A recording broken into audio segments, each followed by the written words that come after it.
আমরা এখন if else এর গঠন দেখতেছি। আমি শুধু এটার গঠন কেমনে হবে তুমি গঠনটা মনে রাখবা, স্পেসিফিক তোমার মনে রাখার দরকার নাই। আমি যেভাবে বলতেছি গঠন মনে রাখবা, শুধু মানগুলোকে চেঞ্জ করে দিবা, তাহলে তোমার জন্য ইজি এটা। প্রথমত এখানে ইফ লেখা লাগবে, ইফ এর গঠনে এটা ইফ, তো ইফ ইফ হইল, এর মধ্যে একটা ফার্স্ট ব্র্যাকেট দেওয়া লাগে, মানে ইফের পাশে একটা ফার্স্ট ব্র্যাকেট, আর এইখানে আসে কন্ডিশন।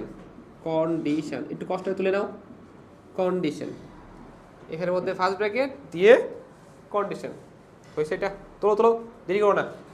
কন্ডিশন, এই কন্ডিশনটা যেটা না, এটা তো কন্ডিশন আমি লিখছি, ওই যে এন গ্রেটার দেন 0 এ গ্রেটার দেন বি, ওটা লিখে দিবা। আরে এইটা তো কন্ডিশন লেখা লাগবে না, ওটা আমি জাস্ট বলছি ওখানে কন্ডিশনটা বসাবা, যেটা যে শর্ত থাকবে, এই যে এই শর্ত থাকলে এখানে বসাই দেবা কন্ডিশনের পরিবর্তনটা লিখছি জাস্ট। এন গ্রেটার দেন 0, তারপরে এন পার্সেন্টেজ 2 ইকুয়াল টু 0, মনে আছে না এগুলো? এই সবগুলো ওখানে বসানো লাগবে। আচ্ছা হয়েছে, বাদ দাও। এবার এইটা তো গেল, এইখানে লিখো ভেতরে তুমি একটা, মানে আমি যদি প্রপার গঠন বলি এটা হচ্ছে প্রপার গঠন, দে এখানে true statement, TRUE, true output, true output, true output লিখে রাখো। ট্রু আউটপুট, আউটপুট দেখানোর জন্য কোনটা ছিল, কোন ফাংশন আউটপুট দেখানোর জন্য? Print F. তার মানে মাঝখানে বলবে প্রিন্ট এফের কাহিনী, ওটা পরে আমি আর লিখতেছি না। তারপরে এলস, এলস একটা জিনিস খেয়াল করছো, এখানে কোনো সেমিকলন নাই। এই ইফ আর এলসে সেমিকলন থাকে না। এই যদিও বলছি যে ম্যাক্সিমাম লাইনের ক্ষেত্রে লাস্টে শেষের পরে সেমিকলন দেওয়া লাগবে, কিন্তু এখানে কোনো সেমিকলন নেই। এইটার এটা এরকম থাকবে, ওকে। আবার দেখো এইখানে একটা কন্ডিশন ছিল না, ওই যে বললাম কন্ডিশন লিখলাম ওখানে, ওই কন্ডিশনগুলো এখানে বসাবা, তাহলে শেষ। আর এলসের মনে কোনো কন্ডিশন হয় না, এলস ফ্রি থাকে। তাহলে এইটা যদি ট্রু কন্ডিশনের জন্য হয়, মানে ট্রু আউটপুটের জন্য হয়, এখানে কোন আউটপুট আসবে তাহলে? ফলস, মিথ্যাটা বা নোটা। তাহলে এইখানে এইটা এইটা লিখে নাও, ফলস আউটপুট, ওকে। বুঝলে এটা লিখছ? ট্রু আউটপুট আর দুটি সংখ্যার বড় সংখ্যা নির্ণয়ের সি প্রোগ্রাম। এটা সিকিউর টপিক, কিসের এমসিকিউ কি বলছিস সামনে দেখা, ওকে। তাহলে একটু বলো বেসিক স্ট্রাকচারের মধ্যে কি ছিল। আমি এটা এখন বারবার লিখতেছি তোমাদের মুখস্থ করানোর জন্য, নয়তো আমি জীবনও লিখতাম, আমি মেন থেকে শুরু করতাম। বারবার লিখতেছি একটা কারণে, আমার সাথে বলো, শেষ করো। Hashtag include stdio dot H. আচ্ছা এইচ ফর কি ছিল জানো? হেডার ফাইল, হ্যাঁ ওকে। তারপরে ইনক্লুড এই গল্প করাটা কোনিও ডট এইচ, তারপরে মেন, মেন ফাংশন এটা, হ্যাঁ। এবার হচ্ছে তোমার কাজ ওটাকে ওই একই আগের মতোই ডিক্লেয়ার করা। আগে বলো এখানে কি ডিক্লেয়ার করা লাগবে? দুটো সংখ্যা নিবি, ওই দুটো সংখ্যা, দুটা ইনপুট, কোনো আউটপুট আউটপুট নাই এখানে। তাহলে কী করবা? এ আর বি নিবা না? এখানে অবশ্যই পূর্ণ সংখ্যা নিচ্ছি আমি, মানে অবশ্যই ধরছি পূর্ণ সংখ্যা হলে সুবিধা হয় আমার, তাই না? তাহলে আমি এখানে কী দিতে পারবো? Int, int, int A and P, এই গেল। এবার এইটা যে আমি ইনপুট নিব একটু লিখে দেখাতে চাই, প্রিন্ট এফ, ওই লিখেটা সেম সেকেন্ড ব্র্যাকেটের মধ্যে কি লিখবা, যে ইনপুট যা ধরতে পারছো তারা ভালোই পারছো, এ অ্যান্ড বি ইকুয়াল ক্লোজ, শেষ হইল। এবার ইনপুট নেওয়ার জন্য কোনটা? স্ক্যান, এই যে বড় হাতে লিখে ফেলছি, তোমরা ছোট হাতে লিখবা সব। স্ক্যান এফ, স্ক্যান এফ, এই যে বলতেছি না বারবার যে কেস সেন্সিটিভ, এটা খতে আসে। আর দেখলাম কোন জানি কোশ্চিনে আসা, আগে দেখছি, কালকে আবার সামনে রিভাইজ হলো আর কি, যে সি ভাষাকে কেন কেস সেন্সিটিভ ভাষা বলা হয়, এটাই লিখে আছে, মানে ইংলিশ দিয়ে লিখে আছে কেস সেন্সিটিভ, কয়েক আর দন্তে স, হ্যাঁ এটাই আমি জানি, তোমরা জানো ভালো, আমি কেন বলবো, এখানে দেখাও, এই দেখা লাগবে, এখানে দেখো, ওকে। প্রিন্ট এফ লিখার স্টাইল কি হবে এখানে? পার্সেন্টেজ কি বলো বলো, এবারে আমি কিছু পাবো না, বলো। পার্সেন্টেজ ডি, কয়টা হবে? দুইটা, ক্লোজ, তারপরে এম পার্সেন্ট বা এন্ড, আচ্ছা তোমরা এন্ডই বলো ভাই, এম পার্সেন্ট উচ্চারণ করা লাগবে না। এ কমা দিয়ে বি, ক্লোজ। তারপরে এইখানে একটু দেখো, এবার আমার কোনো সূত্র নাই, আমার কাছে কন্ডিশন আছে যে এ গ্রেটার দেন বি। এইখানে আমি কন্ডিশন মানে এটা থেকে আসবেই কন্ডিশন এটা যে এ গ্রেটার দেন বি। এই কন্ডিশনটা দুটো সাইড একটা ইএস এর জন্য যদি সত্য হয় তাহলে এ কে আউটপুট দেখাবে, মানে এ বিগ আউটপুট দেখাবে, আর যদি মিথ্যা হয় তাহলে বি বিগ আউটপুট দেখাবে। এই জিনিসটা মনে রাখা লাগবে। করানো হয়েছে তো, এটা অ্যালগরিদমে তো করানো আছে। যদি এটা বড় হয় তাহলে এ বিগ আউটপুট, আর যদি ছোট হয় মানে ওটা মিথ্যা হয়, মিথ্যা সরি সত্য হইলে এ আর মিথ্যা হইলে বি।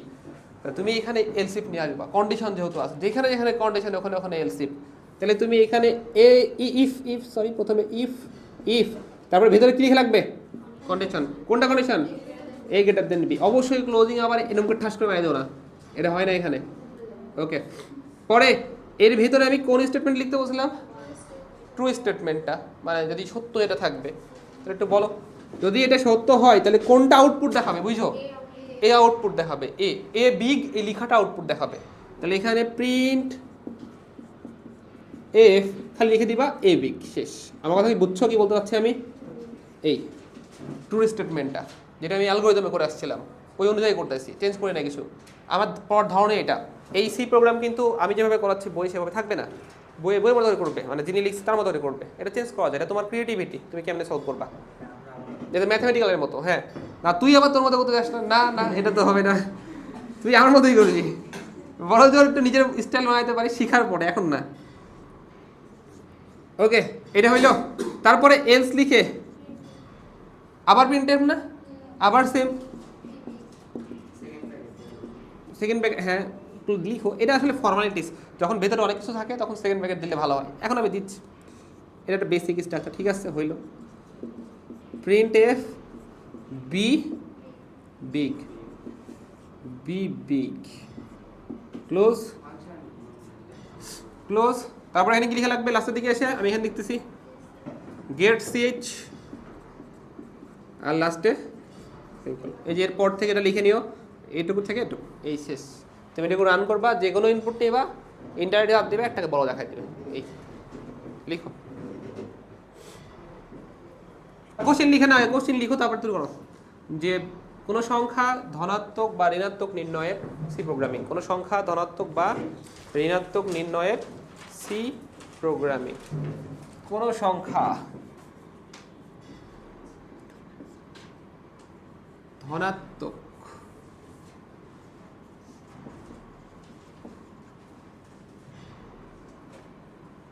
বা ঋণাত্মক, ঋণাত্মক বানান হইলে হইছে,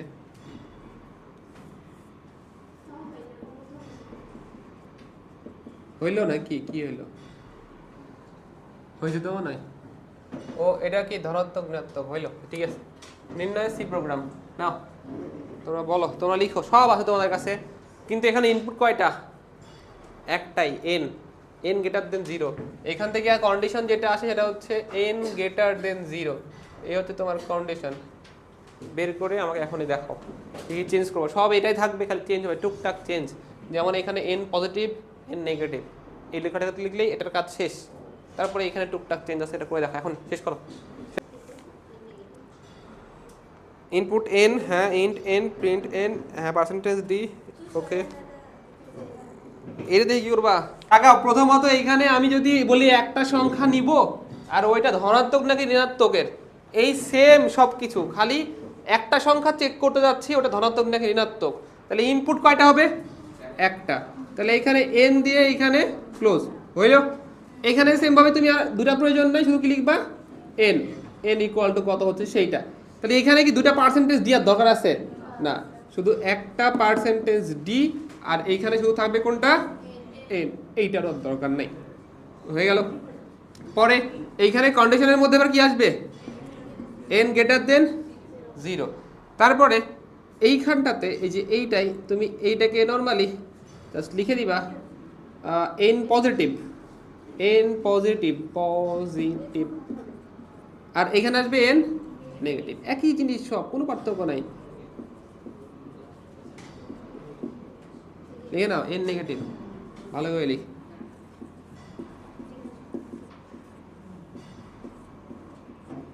এই কাহিনী শেষ।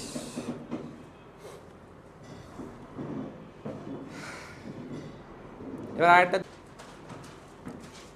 কোনো কোনো সংখ্যা জোড় বা বিজোড় নির্ণয়, কোনো সংখ্যা জোড় বা বিজোড়, কোনো সংখ্যা জোড়, হ্যাঁ এন নেগেটিভ,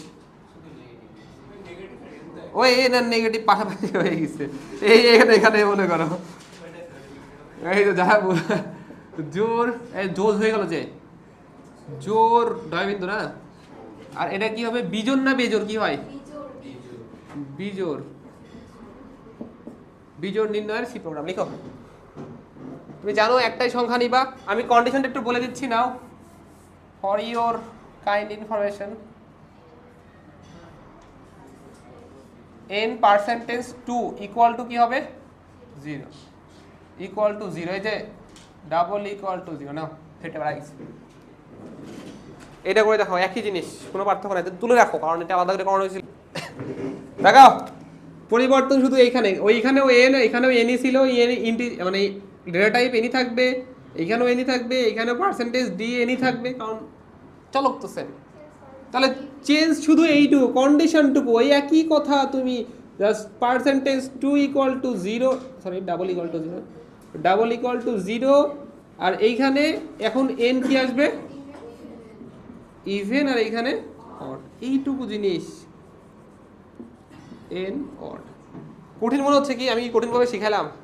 অনেক সহজ করে শেখানো হচ্ছে, অনেক সহজ, দেখো কম্পেয়ার করলে বুঝতে পারবা, বইয়ের সাথে দেখো তাহলে বুঝবা। ওকে ঠিক আছে, এ পর্যন্ত থাকলো।